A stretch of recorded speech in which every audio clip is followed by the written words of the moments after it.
React is to date one of the most popular JavaScript frameworks/libraries on the market, and it is high in demand. Naturally, everyone wants to jump directly from HTML and CSS into a framework, and although it can be absolutely done, I might add that it's not the best idea, and I also wouldn't recommend it. Not only that you should have knowledge of the basics of JavaScript, but also a couple of more advanced, extremely helpful stuff before moving directly to React. Because if you do that, you will get your very first shock after you encounter React hooks. Have the surprise of your life when your page goes red and you don't know why. Here are, in my opinion, 10 things you need to know in JavaScript before moving to React. First one are template literals, aka template strings. These are literals limited with backticks, allowing embedded expressions called constituents. For example, if we would have two variables, each of them having strings as values, and we would wish to combine them in a function, then we would need to use concatenation by adding the first variable, then a plus sign, then an empty string sign, then again a plus sign, and the second variable. Now, by using template literals, they can contain placeholders. These are indicated by the $sign and the curly brackets. The expression in the placeholder and the text between the backticks get passed to a function, resulting in a seamless output. Next up are shorthand property names.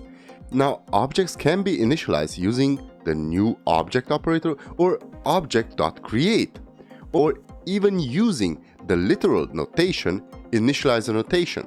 An object initializer is a comma-delimited list of 0 or more pairs of property names and associated values of an object. All of them are enclosed in curly braces. Next up are arrow functions. Arrow functions are another way to write functions in JavaScript, but they do have a few semantic differences. An arrow function expression is a compact alternative to a traditional function expression, but it is limited and can't be used in all situations. Now, here are a couple of differences and limitations. Arrow functions do not have their own bindings to this keyword or the super, and they should not be used as methods. They also do not have new.get keyword. They are not suitable for calls, apply, and bind method, which generally rely on establishing a scope, and they cannot be used as constructors. Next up is destructuring. Destructuring will probably become your favorite JavaScript feature. I destructure objects and arrays all the time, and if you're using useState in React, you probably are too.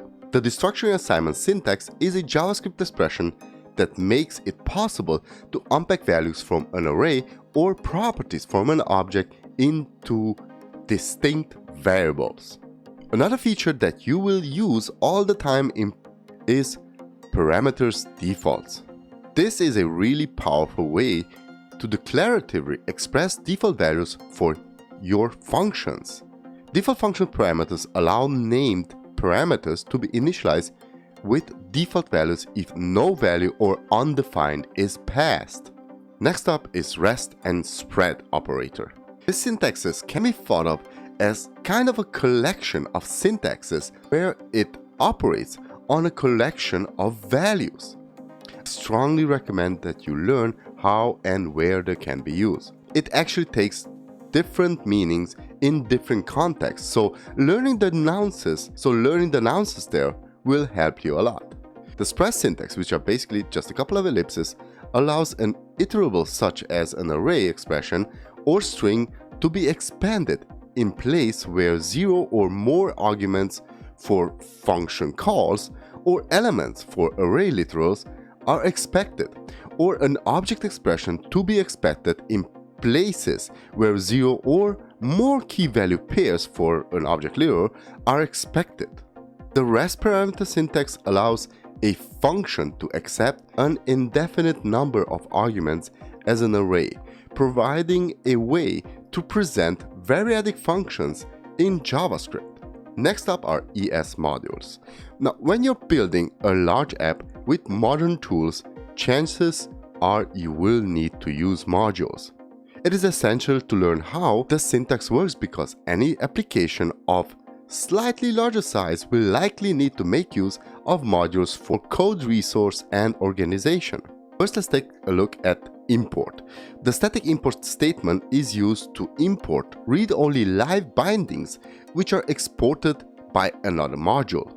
Imported modules are in strict mode whether you declare them as such or not. The importer statement cannot be used in embedded scripts unless such a script has a type of module. Also, backwards compatibility can be assured by using attribute noModule on the script tag. Now, the export statement is used when creating JavaScript modules to export live bindings to functions, objects, or providing values from the module so they can be used by other programs with the import statement. Value of an imported binding is subject to change in the module that exported it. When a module updates, the value of the binding that it exports will be visible in its imported value. Exported modules are in strict mode whether you declare them such or not. The exporter statement cannot be used in embedded scripts. Ternary operators, one of my favorites. These are alternatives to if-else statements. They're beautifully declarative, especially in JSX. The conditional ternary operator is the only JavaScript operator that takes three operands, a condition followed by a question mark, then a expression to be executed if the condition is true, followed by a column, and finally the expression to be executed if the condition is false. Next up, array methods.